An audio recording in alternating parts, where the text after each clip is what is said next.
udatabaje Imana nuze wibaze ngo abantu bariko baragusengera, n'uwo uzobwira ngo uransengera nagenda kumenyeshe ko ashobora no kuvyibagira ugasanga ntavyo yakoze.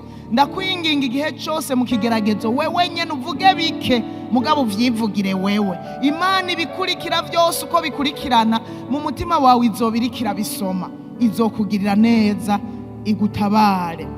Hari n'abandi batwitangiye imbere bahuye n'ibigeragezo batakambira Imana kandi Imana irabatabara. Dawidi hariho ibigeragezo yaciyemwo, Nehemiya hari ibigeragezo yaciyemwo by'Abasanibalati na Batobiya, Yeremiya yaraciye mu bigeragezo byo kuvugishwa amajambo agoye akomeye, umwami ahanganye n'umwami, ariko kandi Imana yagira amucira icanzo.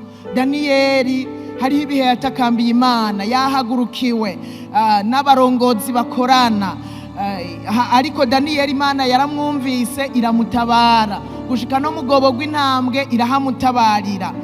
Pawulo haraho yagiye arasenga aratabagwa, abantu benshi baragiye barasenga baratabagwa. Na jewe ubwanje hari igihe natakambiye Uhoraho ndicyabona mu majambo make cyo kubihamya. Na jewe ubwanje hari igihe natakambiye Uhoraho bigoye, biruhije, biremereye, womengo bigeze ahantu umengo sinoshobora kuvyihanganira. Imana iraza iransanga irantabara, irumva, irabona amarira, ibona n'ivyo ntashoboye kuvuga. Narabashingiye intahe yuko hariho ijoro natanguye kurira kuva saa moya gushika saa 5 z'ijoro, ndahantu hari imibu myinshi cyane hatabona, hari imibu mu gihangari, ariho nicaye numva narambiwe no kuvyuka mu gatondo ntazi ko bwira, ntegegwa n'abana bariya kugira ngo banyice, numva byandambiye aho hantu. Nca ndahagenda ndarira, naraniha, nta jambo na rimwe navuga,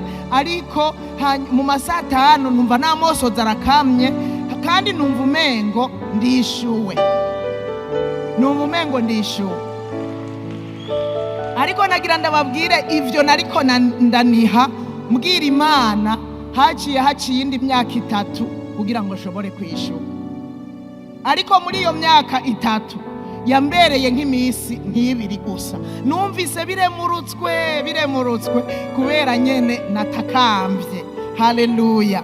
Rero ndicyabona na jewe ubwanje naratakambiye Uhoraho, aranyitaba, aranyumva, aranyitaba, aranyishura, aranteturura. Haleluya. Imana ni nziza. Na wewe rero ndazi ko hari igihe watakambiye Imana ikakumva,